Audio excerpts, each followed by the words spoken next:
Shooting স্পটে video call দাও, ওই কোনাটা দেখাও রুমের, বাথরুমের কি অবস্থা, এই তো বাথরুমে গিয়ে দেখাইতেছি ভাই। ইস্যু হচ্ছে তার একটা স্ক্রিনশট, তার স্ত্রীকে সে লেগেছে তুই মরে যা, তুই মরলে আমি খুশি হবো, এই তো এই একটা ইস্যু। এই ইস্যুটাই শুধু কি নাকি আরো অনেক কিছু ছিল? একটা ফ্যামিলিতে ভাই ঝড় উঠে যায়, সালমান ভাই তার ফ্যামিলির কারণেই তো আর সালমান ভাই নাই, নাকি আমাদের কারণে? আমরা তাকে ভালোবাসি, আমরা তার জন্য পাগল। তাহলে ফ্যামিলি অনেক বাজে একটা জায়গা ভাই। আর আমাদের মিডিয়ার পার্সনদের ফ্যামিলি হচ্ছে যে তুমি ওই পুরুষের সাথে, ওই মাইয়ার সাথে এত ঘেঁষাঘেঁষি কিসের, ওই বেটা কি, হ্যাঁ?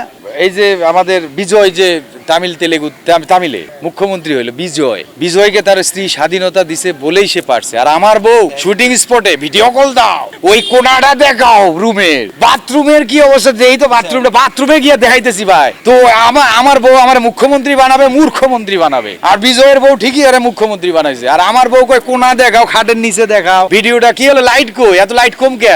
বাটন ফোন আছে, বাটন ফোন দিয়ে লাইটটা দিয়ে ওইটা দিয়ে দেখা, বাটন ফোন দিয়ে লাইট জ্বালায় আবার দেয়, এই যে দেখো কেউ নাই। তাহলে বুঝলেন ভাই কই যাবো আমরা? আমাদের পাশে একটা মেয়ে দাঁড়াইলে কয় কি যে ওই মেয়ে ওখানে দাঁড়িয়ে ছিল কেন, কি অবস্থা, সিনেমা করছো সিনেমা করো, এইসব করা যাবে না। কোন ভাই, এই হলো আমাদের জীবন। এটা বেশি এটা অতিরিক্ত হয়ে যাচ্ছে। সালমান ভাইয়ের এখন কি পাবে ও কবরে? ভাই হইছে, ওই লোকের কবরটাকে আর ইয়া করেন না ভাই। আল্লাহ আপনাকে মৃত্যু নির্ধারিত করে রাখছে মহান রাব্বুল আলামিন। আপনি কিভাবে মরবেন, হয়তো আজ বাদে কাল আমি কোনো অঘটনে মারা যাবো, তখন হয়তো এই রেকর্ডটা থাকবে যে চিকন আলী তো এইটা বলছে, এখন ওরা এত জ্বলে কেন? কিন্তু ভাই সবচেয়ে বড় কথা হচ্ছে আল্লাহ তাআলা আপনাকে রিটার্ন টিকিট নিয়েই পাঠিয়ে দিয়েছে, ঠিক না বেটি? তো ভাই এটা নিয়ে এত বোর করার কোনো দরকার নেই।